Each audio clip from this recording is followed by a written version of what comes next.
Welcome back, do-it-yourselfers. Going to go over a very common problem that happens with these Pentair Model 320 chlorinators. I'm going to show you how to fix this leak.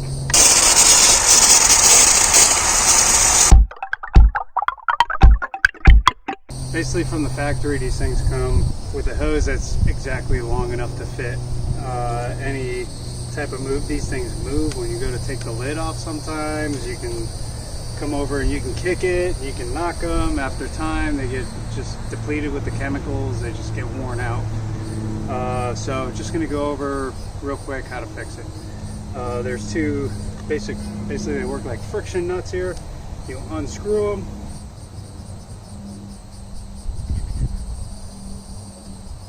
Sometimes you need a little pliers. Don't ever squeeze too hard.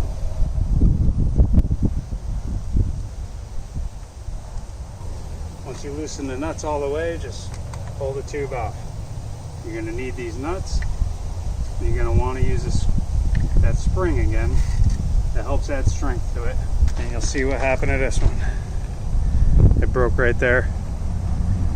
So we're going to make it just a tiny bit longer. Give it a little more play.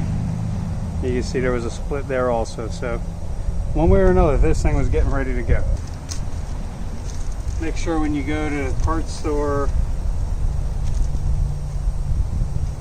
get the longer tube, and you'll be able to make two of these out of here. So I'm just going for like a ½ inch longer.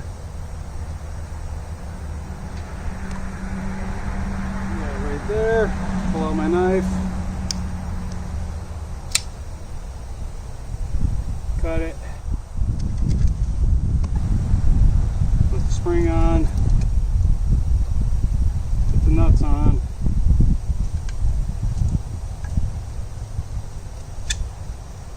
do the opposite of what you did to take it off. So when you're putting it on, I recommend putting one side on completely. So you know you got to tighten, you only got to tighten these hand tight, this plastic. Then push the other side on. Make sure you get it all the way up.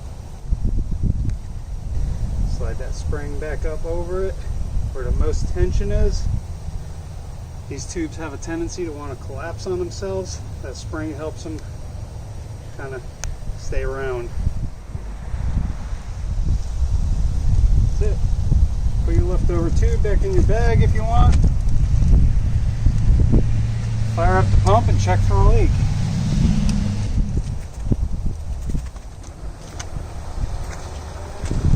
Alright, we got that going.